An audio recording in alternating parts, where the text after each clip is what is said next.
Have you ever been presented with an opportunity and let fear hold you back? Or been hesitant to pursue your dreams because you felt that you didn't have the skill or confidence to accomplish it? Unfortunately, so many of us women have believed the lie that confidence was a gift that some women had and some didn't. In this episode, we're going to expose the truth about confidence and how to build it from the inside out.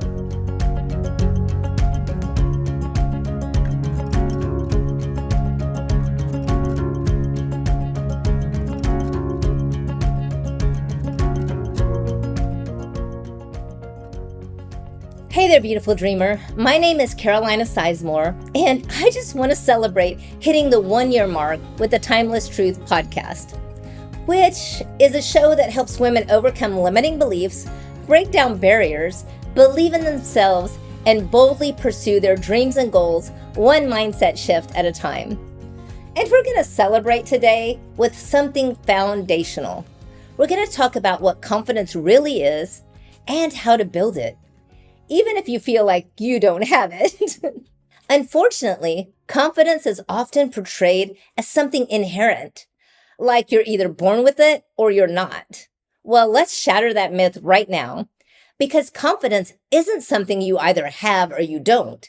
It's not a personality trait. It's a skill. And just like any other skill, it can be learned, practiced, and improved.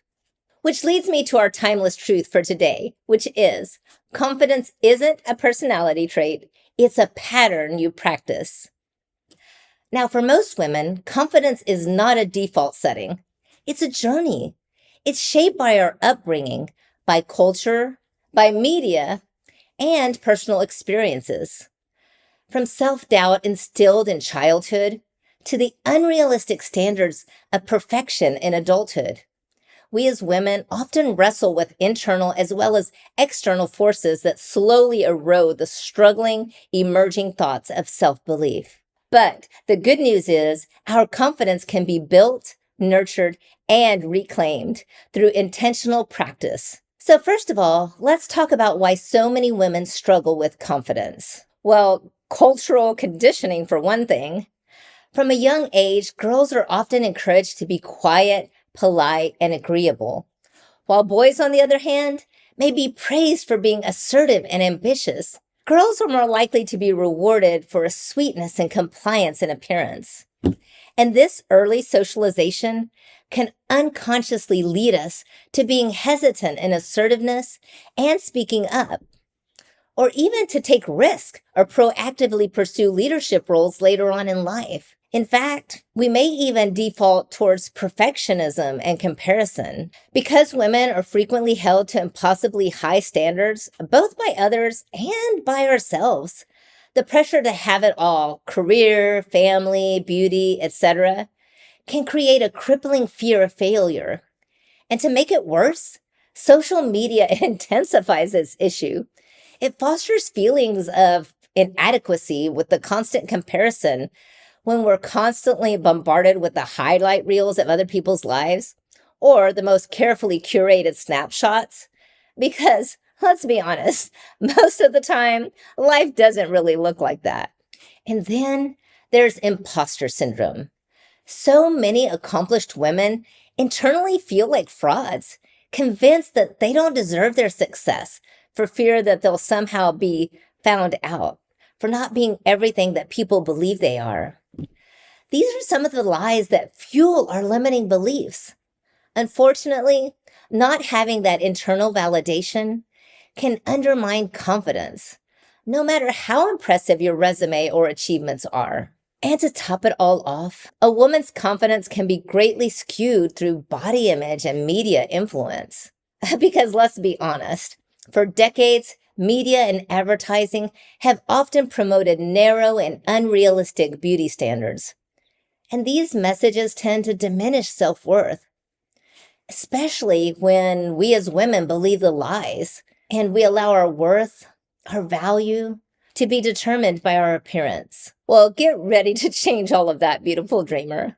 So let's talk about a little tool that you can implement, and we're going to call it the confidence equation. It combines 3 C's: Competence plus courage plus consistency. Competence is built by doing.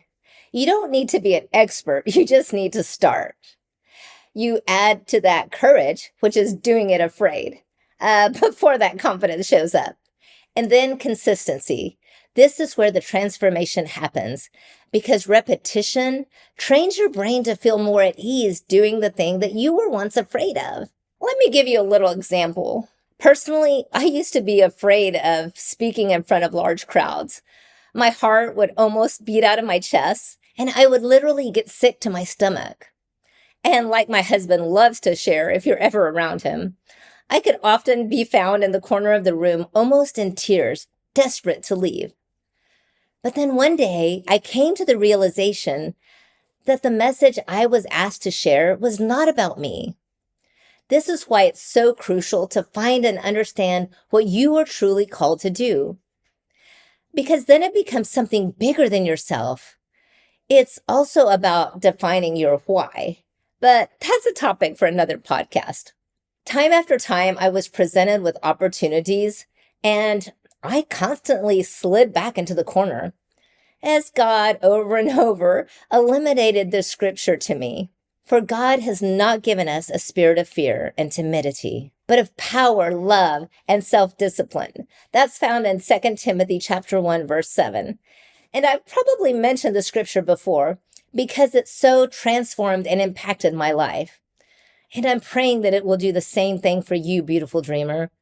Because when we recognize the power that He has given us and we partner that with the commission that we've been given to do that brave thing, whatever it is, even if it's not necessarily facing death or a lion, but merely being thrown before a crowd of unsuspecting people who, by the way, are probably more for you than you believe, then the project or the opportunity or the speaking engagement becomes more about your assignment and less about you and your qualifications.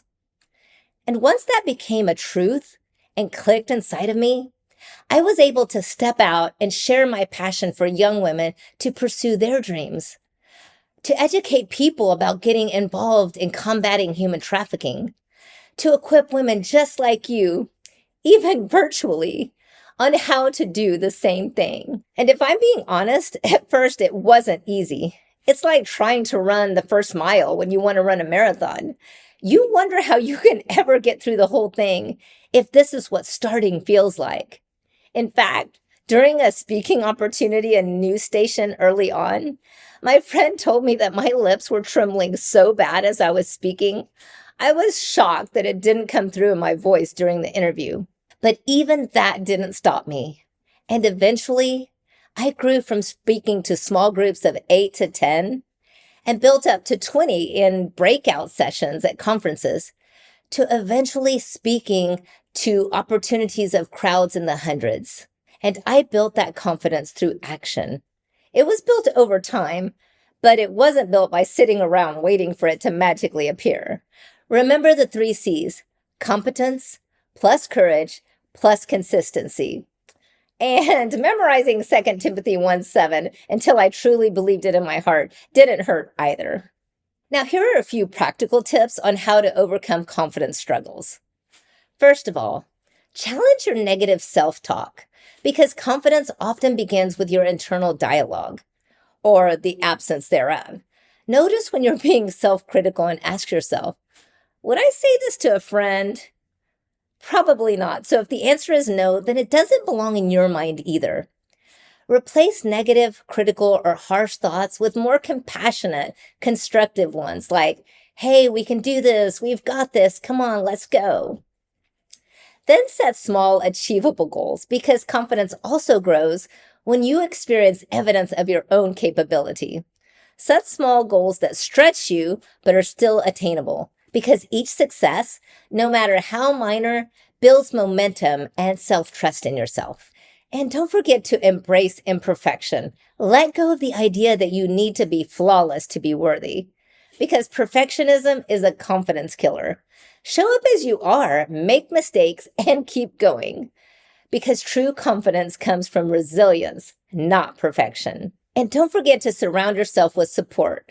Cultivate relationships with people who uplift and encourage you and cheer you on. It can be your friends, it can be mentors, your local community, because being seen and supported helps validate your voice and strengthens your self-belief. And I'd like to be one of those friends that encourages you as well. Don't forget, in every episode, there's a call to action where you can leave a comment on what you're pursuing and how it's going, because I would love to be one of your greatest cheerleaders on this journey. Also, invest in yourself. You know me, I will always advocate for you to take courses, read, research, develop new skills, anything that ignites your curiosity and growth, because education and mastery build confidence. Knowing that you're capable of learning and evolving gives you a strong foundation to stand on. In fact, check out episode 20 of my podcast on setting intellectual goals for even more ideas. Also, this one was a little hard for me. Practice assertiveness. Speak up. Ask for what you need.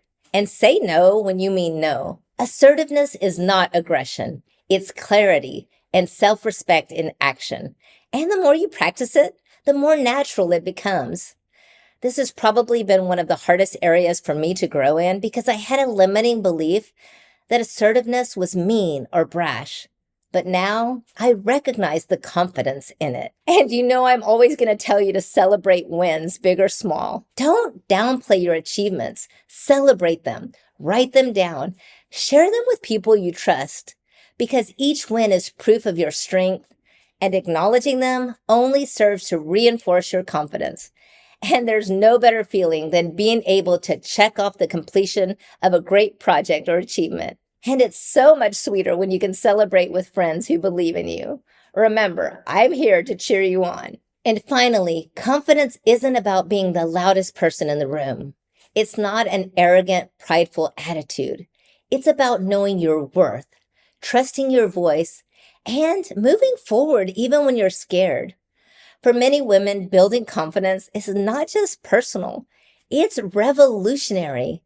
It challenges centuries of messaging, and it paves the way for future generations. Because you'll never know who's watching you when you hide in the shadows and you stifle your voice. And also, who sees you when you step out and take a stand, giving them permission to do the same thing one day. Beautiful dreamer, you deserve the mic. You deserve the stage, the platform. You deserve to speak with authority, and you absolutely deserve to believe in yourself.